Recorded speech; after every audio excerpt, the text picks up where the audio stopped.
What's up folks, CrushSG back with another Invisible Talking Head video. So, with Season 1 round the corner, many content creators are putting out their thoughts on it, hopes for the new season, and of course, the ever-present class tier lists, class reviews, and such. Well, I'm a simple guy. I only play the Barbarian, so I guess no tier list from me, no full seasonal thoughts because that would be a bit unbalanced coming from just a Barbarian's perspective. So instead, I'm just going to talk about the Barbarian class, what issues the class faces, and how I think the devs, or how I hope the devs, will fix it over time. Let's get straight into it.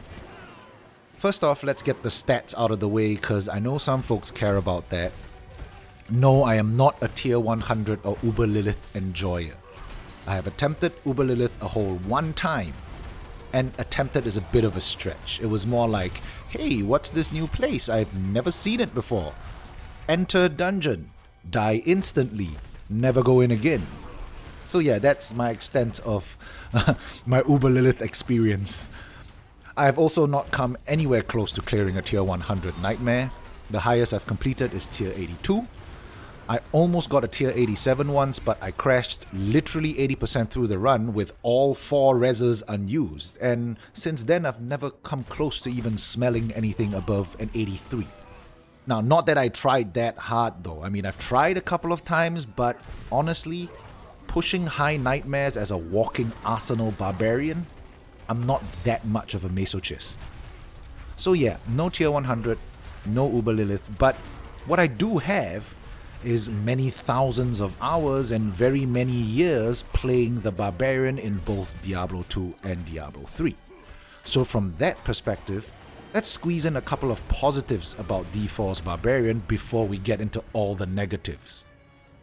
Now, if you watch my early game top 10 mistakes to avoid video for new Barbarians, you probably know that I think Barbarians are perfectly fine in the early game of Diablo 4. In fact, I think Blizzard did a pretty good job with the whole class in general. I feel that the D4 Barbarian is just the right amount of familiar while being fresh at the same time. Though I do feel that the Whirlwind animation is a little, how should I put it, slow? Yeah, they should really speed up the Whirlwind animation by at least 50%. Just the animation, not the actual speed, just the animation speed. Just looks really weird. Also, I think the addition of the Walking Arsenal mechanic, the key passive, that was a brilliant decision, at least on paper. Walking Arsenal is really fun to play, it's very engaging, it actually has a rotation to it, which is something absent from not just the current Barbarian meta, but is something that isn't common in many ARPGs on a whole. Anyway, while my experience has been generally great so far, Barbarians do have quite a few issues that I think need to be addressed down the road or immediately if possible. So let's talk about them, starting with what I feel is the most glaring issue with the Diablo 4 Barbarian class. The lack of endgame build diversity. Now, and the words endgame are kind of crucial here because this problem really only starts creeping in at the higher endgame, somewhere around tier 75, tier 80 and beyond. And I know I say this in almost every video, but just for the benefit of first-time viewers or non-Barbarian players, Barbarians currently have only one meta build for the high endgame, the Triple Shout build, and this build leads the rest of the Barbarian builds by a country mile. It doesn't matter what core skill, what weapon, or what key passive you use, if you are interested in reliably pushing beyond T85 or T90, or heaven forbid attempt to clear a T100, you are most probably going to need to run some variation of a Triple Shout build. And just in the crazy off chance that someone from the development team somehow ends up watching this video, please, for the love of Tyrael, don't nerf our Triple Shout build and then give us the whole, it's just easier to nerf one outlier than buff the whole class speech. That is a shitty excuse to begin with, and it is only valid if that one outlier is actually overperforming. Triple Shout isn't an outlier because it's overperforming. It's an outlier because beyond a certain point, it's the only build that performs reasonably well, whereas everything else kind of falls off a cliff. Now, I know someone's probably thinking this, so let me just play devil's advocate. One could certainly argue that Triple Shout isn't core skill dependent, so you could technically run any core skill and maybe any key passive with a triple shout build. Well, except maybe Walking Arsenal, because in order to have a reasonable triple shout Walking Arsenal build, you'd really need 7 skill slots instead of 6. So anyway, one could argue that, hey, you could just change core skills, you could change key passive, so we actually have at least 4 builds that are endgame viable for Barbarians. Well, yeah, this is true, but in practice, any Barbarian main will tell you that it certainly doesn't feel very diverse at all, because these 4 builds essentially ignore 75% of the entire Barbarian skill arsenal. I mean, why bother giving us all these other abilities or aspects that'll never get used? They might as well just give us our core skills, key passives, 3 shouts, and nothing else. This is kind of similar to the larger problem that the game has with, say, vulnerable damage. Every single class, every single build, all completely built around one universal stat. It is superficial diversity at best. Anyway, I digress. Back to topic. In order to understand how to fix this build situation without actually nerfing Triple Shout, we need to understand what makes Triple Shout so much stronger than everything else to begin with, and why it limits build diversity so severely. Triple Shout provides a large amount of automatic fury generation, at least 40% pure damage reduction, very high unstoppable uptime, almost permanent berserking, at least 15% bonus damage, and increased movement speed. Honestly, the most important of these buffs can be attained with just 2 shouts, but using the 3rd shout is required to enable such a high uptime on all of the buffs. It is specifically the potency of this combination of buffs that takes most other builds out of the equation. And then of course we have the obvious issue that Triple Shout instantly locks out 3 of your 6 skill slots. With core skills being a requirement in any build, this leaves 2 skills. Add either an ultimate skill, Iron Skin, or a basic skill, and we are just left with 1 skill to play around with. Now couple this with all the glyph and aspect requirements to make a Triple Shout build work, and we are really left with painfully little room for actual build variation. Now, how to solve this problem is where I tend to diverge from popular opinion. You see, most of the Barbarian community, or at least a lot of the prominent Barbarian players and their respective communities, seem to feel that the fix for this is to buff other skills or other builds to be more competitive. I personally think that's the wrong way to go about it. Why? Well, the problem with Triple Shout is that it isn't core skill or key passive dependent, and it doesn't require a generator most of the time. So if we just went and buffed any other skill or any other key passive a little too much, you bet players are just going to find a way to incorporate those newly buffed skills into a Triple Shout build, which only serves to make Triple Shout once again that much stronger than everything else, and we are back to square one. As such, I think the most logical approach would be to give Barbarians a way to access benefits that rival those offered by Triple Shout in a manner that is mutually exclusive from equipping 3 shouts. And I have a couple of suggestions for that, but it's important to preface it by saying the exact numbers I'm throwing out here, the numbers are not the focus. It is the general idea behind the suggestions that matters. So first, the devs could introduce a resource aspect. Resource aspects go on rings only, where this aspect could grant up to 40% damage reduction and 40% fury generation as long as no shouts are equipped. 40% sounds like a lot, but remember, this completely eliminates shouts. It provides no bonus damage, no unstoppable, no movement speed, no berserking, nothing. So it's not simply trading an apple for another apple. The goal here is to create a scenario where folks have the space on the skill bar to actually incorporate other skills into the mix and get creative. Now my second suggestion would be giving us a glyph that reduces the cooldown of any equipped shout by 50%, while also granting that shout 50% of the base effect from the other 2 unequipped shouts. Now this of course would apply only if just 1 shout is equipped. You see, this could create some interesting combinations because it isn't as simple as, oh, I'm going to take Challenging Shout as the primary shout because it gives the most damage reduction. Well, Rallying Cry's base effect is only movement speed and fury generation. Warcry's base effect is just damage. You need to actually specifically pick one of those two in order to gain their secondary benefits like Unstoppable from Rallying Cry or Berserking from Warcry. Again, just more room for creativity. With just these two additions, I think we could potentially more than triple our endgame build diversity. You could run a triple shout build, you could run no shouts, you could run just one shout. With any core skill, any key passive you please, all three of these builds are completely mutually exclusive, and two of them have room for a bunch of skill variety. Let me know if these suggestions make any sense to you, because really, after playing a Barbarian for so long and thinking about, that's the only way I can see this being fixed while maintaining the general balance of things. Okay, so that was the biggest problem I think Barbarians have, but definitely not the only problem. So let's get into a couple of the other issues I think should be addressed.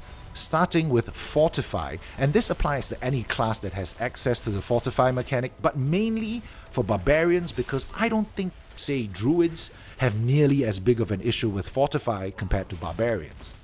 The first problem is Fortify degenerates way too quickly while out of combat. You see, degeneration is fine and logical for our primary resource, but it is a terrible choice to attach it to a mechanic that carries so much defensive or offensive weight.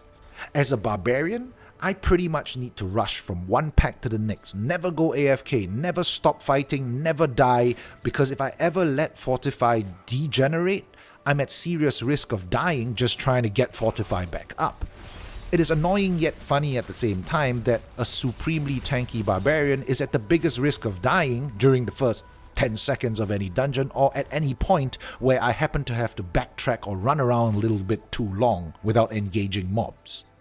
So my suggestion here would be to either extend the duration before Fortify starts degenerating to at least 1 minute, or have it degenerate at least 2 to 3 times slower, or just flat out prevent Fortify from degenerating as long as you are in a dungeon. Now the next problem with Fortify is the general mechanic of how Fortify works. You see, a player is only considered fortified if you have equal or more Fortify amount than your current HP. If you have less Fortify than your current HP, Fortify is basically worthless to you.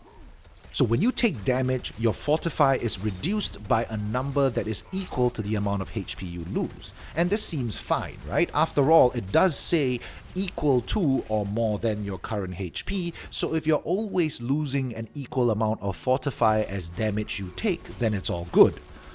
Well, that's all fine and well until you decide to use a potion for any reason or receive any healing whatsoever that is outside of one of those healing shrines. For those who still don't have a full picture, let me make it real simple.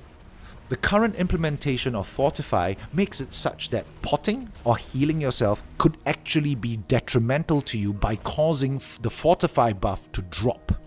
Most Barbarians avoid taking a lot of passives that heal you specifically because of this mechanic, and it's just really counterintuitive, if you get what I mean. So I have a couple of suggestions on how to solve this problem. First would be to allow potions and healing effects to generate Fortify equal to the amount of missing HP recovered, kind of exactly how health shrines work. Now the second option would be to simply reduce the equal to current life requirement of Fortify to something like 75% of current life. Now this provides a buffer where healing has a lower chance of instantly dropping the Fortified buff. Now as a side note, I personally feel that Barbarians need a more consistent way to generate Fortify other than Numbing Wrath. I think 2 of the 3 currently available Fortify generation aspects need buffs that specifically favor consistency over raw Fortify generation value. What I mean by this is, for example, doubling the proc chance on Steadfast Berserker from 35% to 70% on Lucky Hit, but also reducing the amount of Fortify it generates by 50%.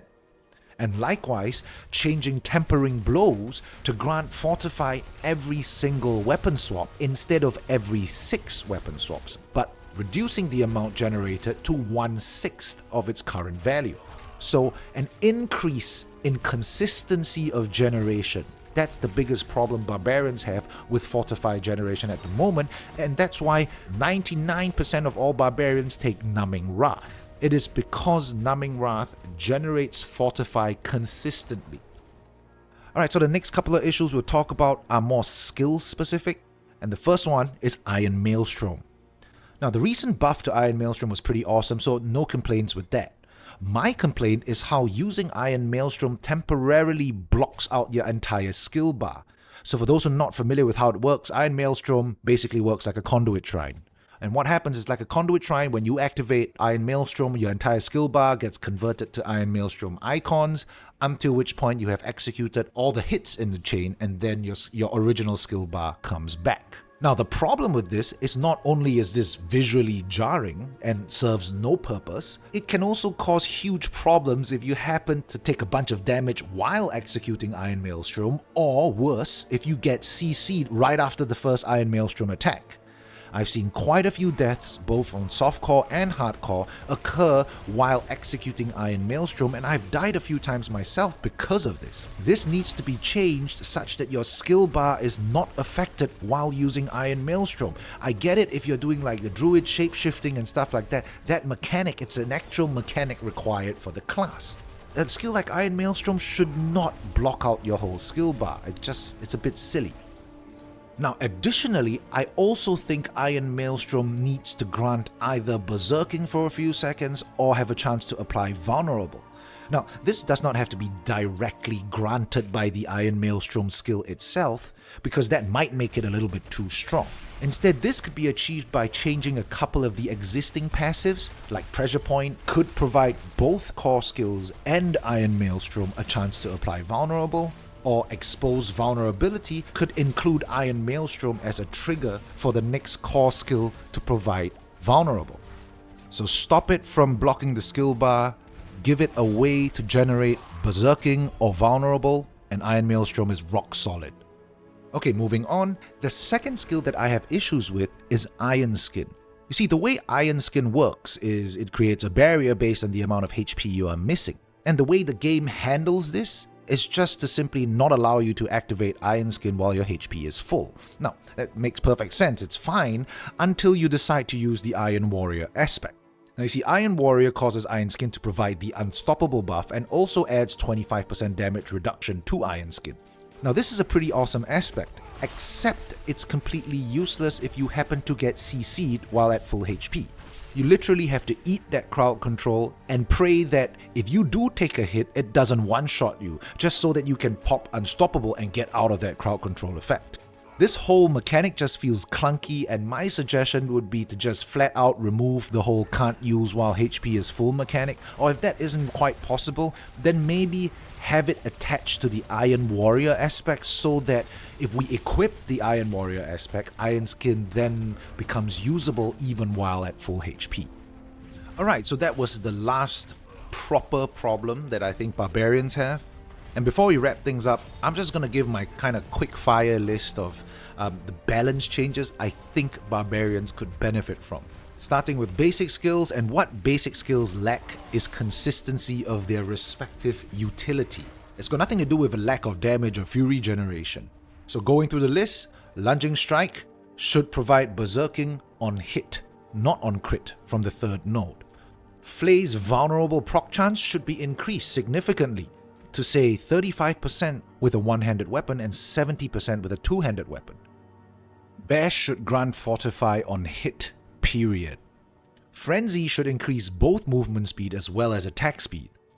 And on the weapon techniques front, I'm going to use a two-handed axe as kind of like the baseline for what I think is the right amount of power that a weapon technique should provide. From that perspective, polearms should provide at least 30% lucky hit chance. Two-handed swords should provide at least double the bleed amount, up to 40%, and two-handed maces should have a 15% chance to gain fury and double the chance whilst berserking, not double the amount of fury gained. Alright folks, so that wraps up the list of issues that I think the Barbarian class faces right now and how I think or hope that the developers address them. Let me know in the comment section if you agree, disagree, what your thoughts are about Barbarians on a whole, what your experience have been. I'd like to see what you guys think. And ever since I posted my first Diablo 4 video after 2 years, a lot of folks have been asking if I'm back, if I'm gonna be posting content. And after much deliberation, oh yeah, I'm thinking I'm back. Yeah, so I guess I'm gonna just give you my standard video outro. Thumbs up if you liked it, down if you didn't. Crush that subscribe button if you want to see more content like this, and I'll catch you guys in the next one. Take care, folks.